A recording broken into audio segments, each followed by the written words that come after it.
You used to be able to bring your RV back here and camp. Now you can't do that anymore. It's closed. Here's the thing about camping apps is it's a great resource to be able to get out there and find places you've never been before and find amazing places to get out there and use your RV or to go camping to get out there. The problem is it can make those areas really popular and overcrowded and somewhat abused. So the problem comes in, what happens to those areas? Is it ruining RVing by having these camping apps show everybody where these spots are?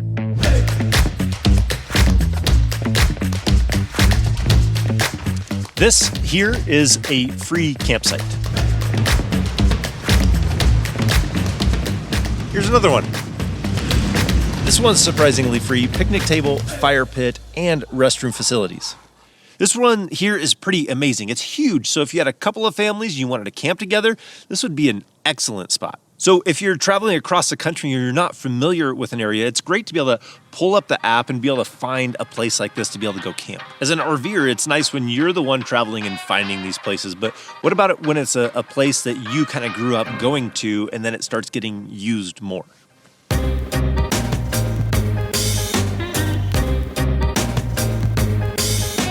So this area to me for camping is really familiar. I would bring our kids up here when they were younger and we would enjoy a weekend. When I was a kid, my dad would bring us up here on this mountain and we'd come up as a family, or just me and my dad, we'd come up camping. This is a really familiar area to me. And now if you pull it up on a camping app, anybody, even if you're not from this area, can find it real easy and find that this is an area that you can come on in here and camp. So it's really accessible for everybody. So for this spot up here on the mountain, it's not quite as popular as down in Sedona, but I remember about 8-9 years ago, we came up to spend a weekend up here and we pulled into the site and there was just trash everywhere. We had to grab a trash bag to be able to clean it up before we could even really use it. But today I pulled up and it was actually pretty clean. There's a couple things here and there, but overall it's fairly well taken care of. It's not trashed, it's not destroyed.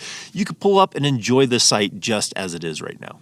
So there has to be more to it than it just being on a camping app that kind of destroys an area for RVing or for camping. There has to be more to it than that.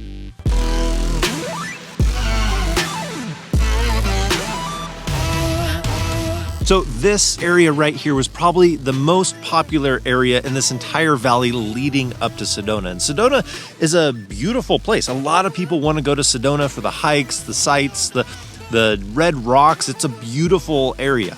And for RVing, there's not a ton of places to be able to stay in Sedona. This is one of the largest areas that you could have stayed for dispersed camping, where you could go 30 to 300 feet off the road legally, but the amount of people that came here was just unsustainable. There was just so many people that came here, and it was getting abused at that same time. And I think there was a handful of things that brought it up to that boiling point to where they had to change things here. Number one, people were staying way over that 14-day limit. They were being here way longer than 14 days, just living out here, and that wasn't sustainable. The amount of trash that was building up out here and people just not taking care of it. I know that might be a minority. It wasn't everybody that came out here, but it only takes a few to trash an area to where it's not going to be sustainable and they have to take it over.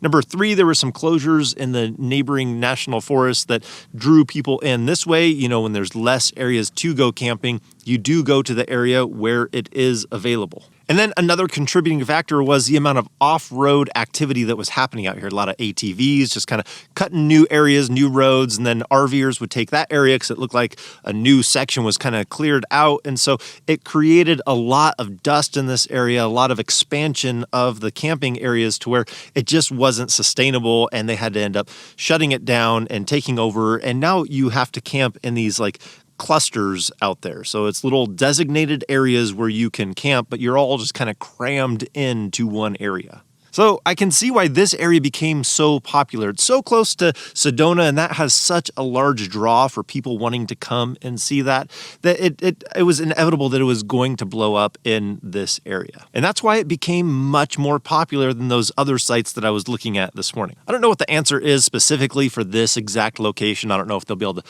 open up a few more of these individual sites along the way while still being able to restrict the amount of access that was happening with the off-road vehicles and and the expansion of all the camping areas, or if it's just going to stay where it is. But I don't necessarily think that it's just the camping app that drives people to this location. I think it's a handful of things all put together.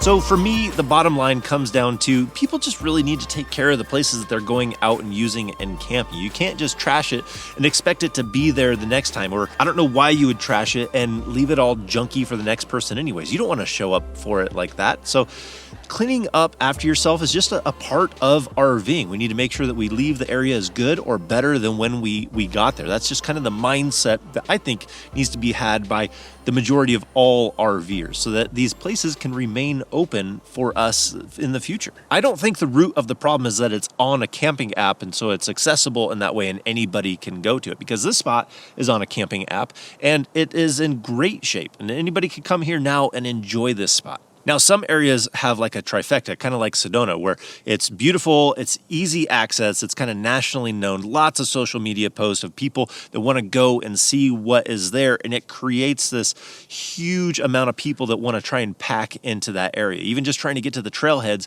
can be near impossible sometimes. So that creates an overuse and an overpacked situation that creates what happened over there and things got shut down, or really managed in a different way. I wish there was an easy solution to the problems like this, but it really boils down to personal responsibility and taking care of it the best that you can.